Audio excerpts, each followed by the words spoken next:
Let me start by welcoming us to this panel that will be discussing learning at the intersection, exploring COVID-19 as a challenge to human security and governance in the ECOWAS region. Listening to all the presentations so far, I think this panel will just be adding to the important information that we have provided so far. And let me start by thanking ECOWAS for convening the meeting. And I also want to thank the European Union and the Germans that funded the engagement. More importantly, we have to thank the researchers that produced this interesting report. And once again, I have to thank my panelists for being part of the meeting. It has been clearly established from the report and from all the speeches that we have listened to so far that COVID-19 poses a great challenge to human security and governance in the ECOWAS region. And I think the report that we listened to this morning has taken us beyond the existing narrowly structured understanding of COVID and its impact. It has taken us to a deeper understanding of the problems. But the issues that this panel will be dealing with will revolve around three important questions. And the questions are, we know what the issues are, but the question we need to ask ourselves is that, is the existing knowledge deep enough? The second question we need to ask ourselves is, we tend to have a good understanding of what should be done, but how deep is this existing knowledge on what to do? And the third one is, what kind of knowledge-based interventions do we need for dealing with the future of governance and security in West Africa as far as the impact of COVID-19 is concerned? Now, we have a panel of well-informed West Africans. We have a professor of medical sciences. We have individuals that have worked at different levels of ECOWAS peace and governance issues. And I will invite them one by one to make their presentation, and I will give each of them 5 minutes to take a critical look at the subject matter before us. And I expect each of them to start by introducing themselves and then calling attention to the critical issues that we need to deal with. And after taking the 4 presentations, I will come up with a number of questions that will redirect us to the issues of peace and security and governance. And then the floor will be opened to those who want to make contributions. Now, the first person to be invited, given his time pressure, is Dr. Jackie Cilia from Institute for Security Studies. He has one other meeting to attend. So, is he ready to make his presentation now? We give him 5 minutes to address us. Professor Albert, thank you very much. I want to ask Nicole if you could share my presentation. There's a few slides that I would like to walk through. Let's give that a minute. Basically, what I've tried to do, I do long-term forecasting. So what I've tried to do is I've tried to give you a sense just of the impact of COVID. If you could put that in presenter terms and go to the next slide. So what that slide shows is it just shows the impact of COVID on extreme poverty in West Africa with a forecast until 2030. So in 2019, extreme poverty in Africa was about 150 million, or at about a poverty rate of about 38% of the population in ECOWAS lived under $1.90.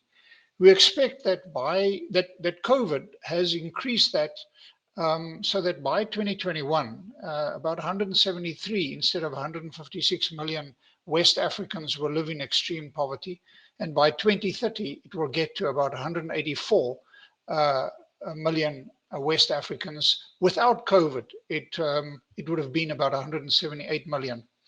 Nicole, we can't see the bottom part of the slide. If you can just, we can't see the Y x-axis at the bottom. So if you could go to the next slide. The next slide shows, thanks very much, it shows the increase in poverty per country in West Africa. So this is a forecast, and on the left-hand side, millions of people. So COVID on its own is increasing, will probably add about 16 million, probably added about 16 million West Africans to extreme poverty in 2021. And you can see, of course, that because it has the highest poverty burden, Nigeria contributes the most to that increase in poverty. So that by 2030, we will have by 2030, we will have an additional 6 million Africans living in extreme poverty in ECOWAS. So instead of, remember I said instead of 178 million West Africans living in extreme poverty by 2030, probably about 184. Next slide. So the next slide just shows the extreme poverty rate per country in West Africa. Of course, Nigeria has the largest poverty burden. So as I've said, by 2021, you can see the bump that we get from COVID, 173 instead of 156 million West Africans living in extreme poverty, and by 2030, about 184 instead of 178 million West Africans. So that illustrates the impact of COVID on poverty. The next slide shows what COVID does to the GDP of West African countries. So the bars show the forecast of GDP from 2019 till 2030. You can see the growing gap, the impact of COVID. So in 2021, West Africa, the joint economy of West Africa will be about $61 billion smaller than it would have been without COVID. And by 2030, that gap will be about 70 billion.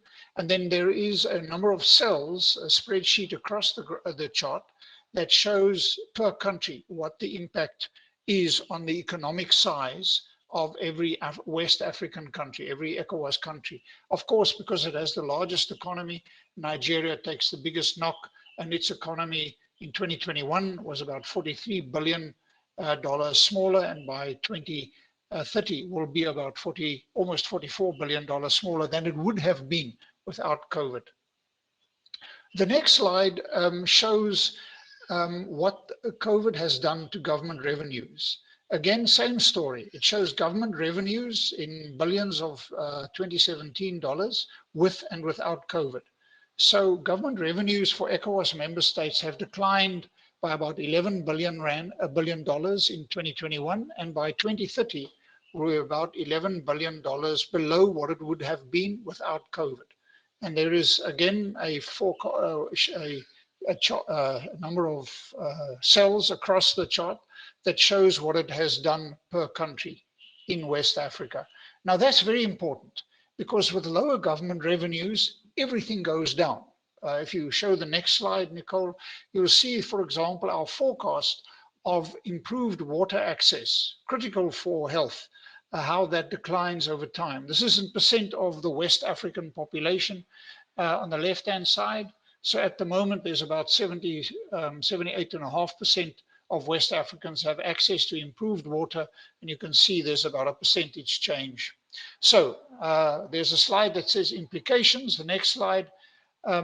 So the impact of COVID, as we all know, is that there's less money to be spent on education, health, and security. The result, inevitably, as we've seen, is more social turbulence, more terrorism, more instability, and also a decline in democracy, given the relationship between democracy and incomes. So what the region needs to do is really to redouble its efforts to ignite more rapid economic growth, development, and improve governance. The region needs more aid, it needs more foreign direct investment, and it needs debt relief to help plug that gap. It also needs to invest in WASH infrastructure and basic health care. And although I've not spoken about it, West Africa needs to get on top of its demographic growth. Because of its very rapid demographic growth, it is almost impossible to grow GDP per capita rapidly enough that we can really improve the circumstances of West Africans. So Professor Albert, thank you very much. I hope I've stayed within my 5 minutes. There's a copy of 2 books that I wrote on the future of Africa, and one of them is, I'll put a link to them because one of them is open access in the chat function. Thank you very much for inviting me to speak. Jackie. Jackie Stilia is from the Institute for Security Studies. And for all of us here in the field of peace and security, I don't think he needs any extensive introduction. But if you're meeting him for the first time, he's one of the leading lights in the field of peace and security in Africa. Thank you so much, Jackie, for coming. Let me quickly invite Professor Isaac Adewale, and I think he should start by introducing himself. Hello, Professor Adewale. Professor Adewale, sir. Okay, let us invite Mujid Jinadu, Head of Political Affairs, UNOA. And then we'll take Professor Adewale later. Mujid, are you there?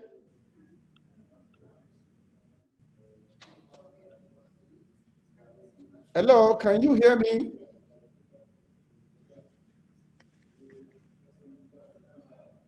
Hello? Hello? Okay. Me. Yes, Professor Adewale, over to you, sir. Thank you so much, moderator, and I want to appreciate the organizers of this forum for inviting me to be part of the discussion. I must also thank everyone that has presented so far, bringing to fore the challenge that we are facing globally with respect to the COVID pandemic. COVID-19 poses one of the greatest threats in human history. And the virus causing this disease has spread rapidly worldwide, affecting the lives and livelihood of billions of people. As at 8 March, the WHO dashboard indicated that in excess of 446 million people have been infected, with over 6 million deaths. And vaccine doses have been administered globally. We've encountered 4 waves, and 63.4% of the world population has received at least 1 dose of the COVID-19 vaccine. All the researches presented have been very informative. They're very helpful. But I'm going to look at the issue of global security from the health perspective, knowing full well that there is an interlink. Jackie, are you still there? Yes, nobody was prompting me to. I mean, I was locked, so I guess now you guys can. Sorry, Majid. Sorry, we are really sorry. We are really sorry. We invite you now to address us. 5 minutes, but start by introducing yourself. Yes, thank you. I'm Mujib Jinadu, Director of Political Affairs at the UN Office for West Africa and Sahel, based in Dakar. And what I will do basically is to give some UN perspective on. And I was trying also to be disciplined. We got some questions from the organizers related to health security and the consequences or the impact on governance. So I'll try to respond to these this question somehow further nourishing our discussion. So when we relate to health security at the level of the United Nations, obviously the UN through the General Assembly reaffirmed the universal value of human security. There was a General Assembly resolution in 2012 agreeing, and I'm quoting, that human security is an approach to assist member states in identifying and addressing widespread and cross-cutting challenges to the survival, livelihood, and dignity of the people. It was the first time where a common understanding of human security receives this type of consensus. We are now in the COVID-19 era, but before that, we used to have the Ebola era as well. And the UN Security Council has issued 3 resolutions on health crisis, one on Ebola and 2 on COVID-19 in July 2020 and February 2021, whereby the most notable aspect of it was the request of general and immediate cessation of hostilities in all situations on the UN agendas to enable the different stakeholders to combat the COVID-19 pandemic. Now, a quick relations with the governance. To the question, to what extent does COVID-19 and poor governance amidst the pandemic affect social grievances and triggers coup d'etat? Both interlocutors already, especially Isaac, who just spoke, already addressed this matter. What I could say is that obviously COVID-19 has put, and that he said that as well, I'm just repeating him, under pressure, has put the region under pressure to adopt the right strategies to absorb the internal and the external shocks, economic shocks caused by the pandemic, while at the same time trying to be responsive to the increased social demand from what he said. People were locked at home; they couldn't find for the livelihood, but also these are the grievances are more long-standing, I would say, than the immediate COVID-19 crisis. The failure from the various governments of ECOWAS countries, obviously, to meet this demand have formed a basis for contestation. And sitting here in Dakar, Senegal, we had possibly the more intense protest and demonstration and violence from the from the population against the government in March last year, exactly about a year ago. 10 deaths, some jamais vu in Senegal. It was absolutely triggered by COVID-19, so to speak. Obviously, there were political demand, political frustration, but all of this was further compounded by the fact that people who already are frustrated on a daily basis were not allowed for 8 to 9 months to fetch for the livelihood. So these processes and violence also occurred in, or at least were organized in Benin, Ghana, Guinea, Liberia, Mali, Niger, and obviously Senegal, highlighting the lack of basic services. We've had some what we call the economic packages, the stimulus, mirroring what was happening in the Western countries. But obviously the gap is so huge and so abyssal that it couldn't really help the situation. And the demand have been increasing, and I'm not even sure that we are seeing the end of the tunnel at this time, even though the COVID itself as a pandemic has reduced. So we cannot make a direct link between the COVID-19 pandemic and the military pushes we have been experiencing in West Africa. But obviously, again, the mere fact that the population are receiving with open hands military putschists is definitely not because they believe that military will solve the many issues that we're having is also, this has been exacerbated by the frustration they have been experiencing with the poor governance. So populations, and I can see that, I think I need to end my, because I'm seeing Prof. Olawale here, populations who are disenchanted with the management of the countries are more accommodating of the military regimes, even though they just see them as an alternative to bad management. Thank you so much, Majid. I'm not sure if anything will happen that will better the daily lives. I'll stop here. Thank you. Thank you so much, Majid. I don't know if Madam Salamatu is around. Now, if she's not around, let me summarize what we have said so far. Our conclusion and what everybody seems to be saying is that COVID-19 had very negative effect on human security and governance in West Africa. And the second point I think all of us made is that the responses are knee-jerk in nature. And I think these two observations are in tandem with what the research outcome, concluded, that negative impact, and then the responses have not been the right type. Now, I want us to use the remaining minutes to address a key issue. And that key issue is that it's just a question, what do we do? We have identified what was not done. Now, the question is, what is the way forward? I am saying this because all of us are experts, and we need to take a more critical look at the way forward. What are those gaps that we need to fill in terms of our responses? And I think at this level, I want to be a little bit technical. Listening to all the presentations so far, I would that we need three stakeholders for dealing with this problem. We need policymakers, we need the academia, and we need the industry. And what I would refer to here as the industry would probably be the medical industry.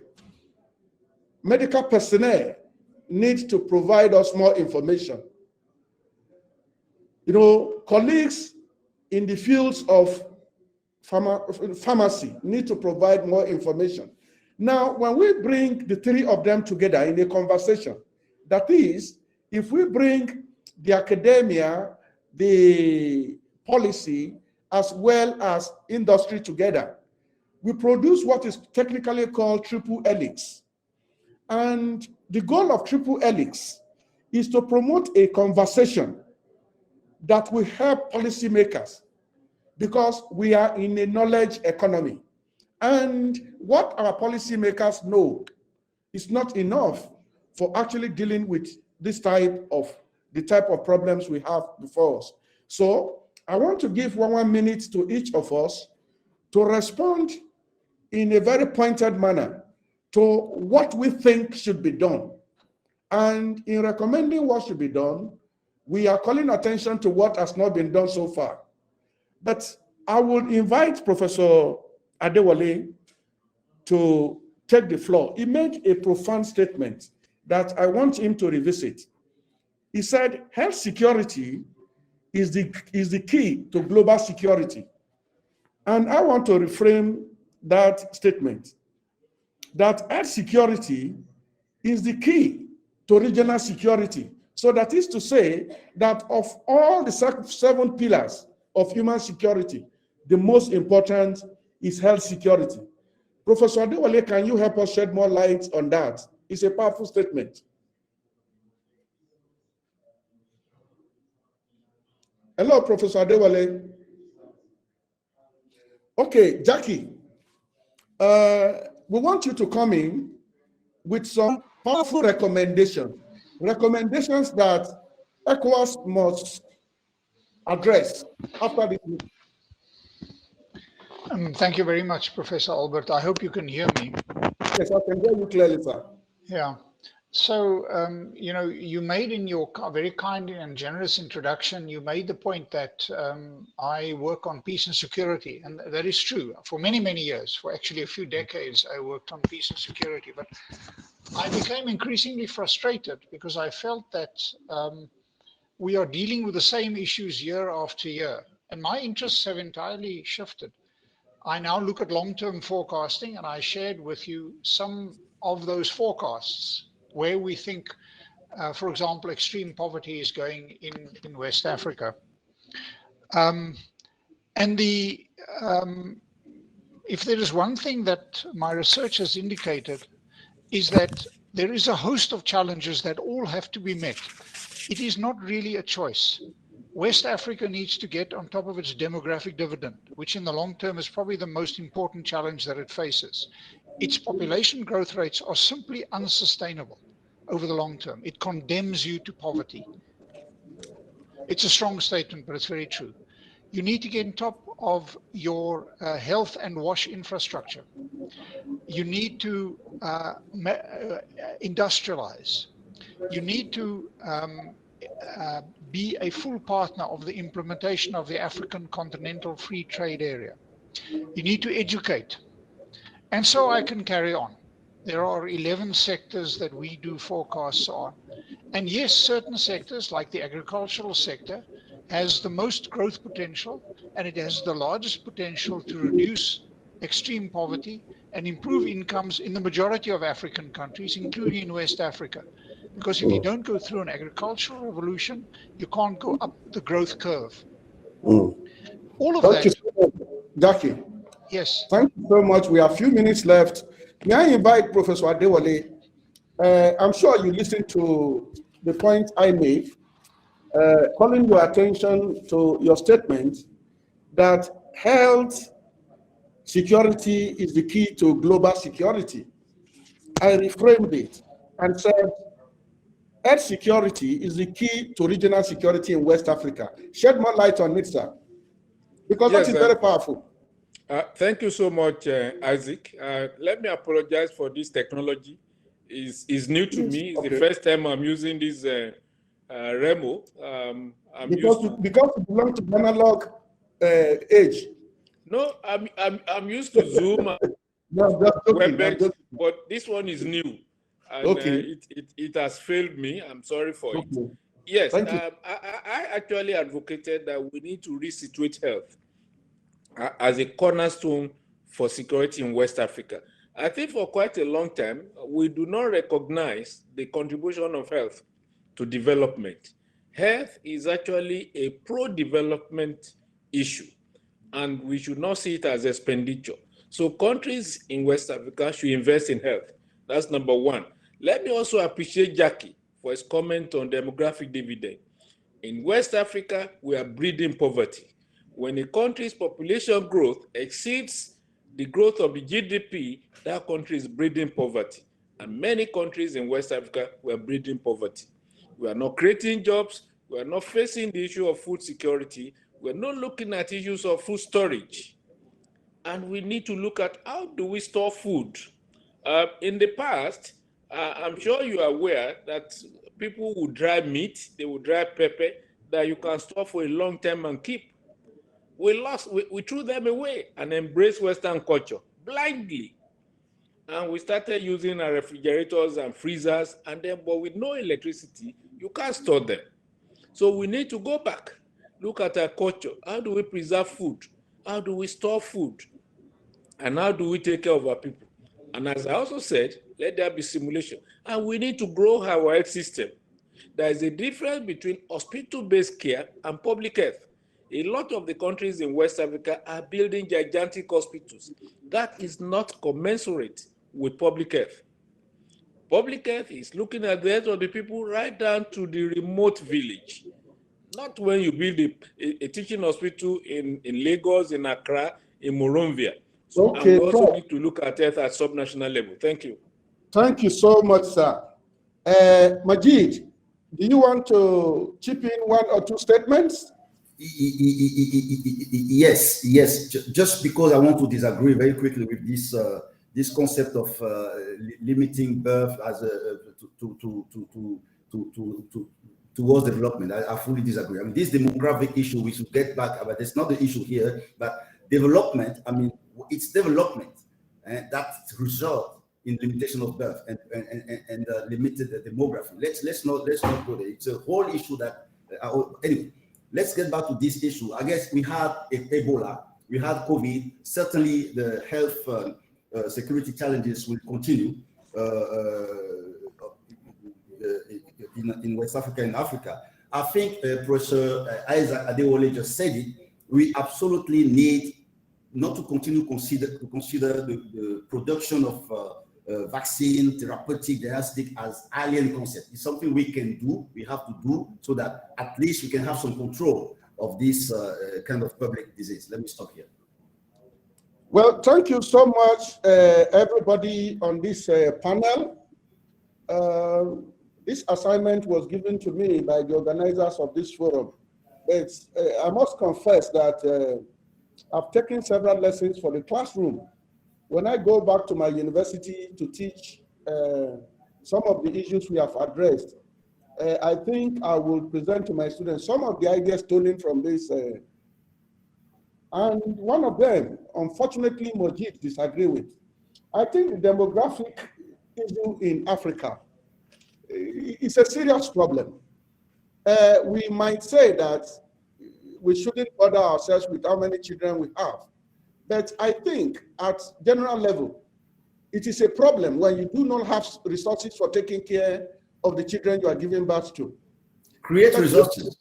But even in China, that has the capacity to deal with the problems of demography, they are cutting down. So to me, I'm just saying this from my own classroom, that the more children we give birth to, the more poverty will be breeding.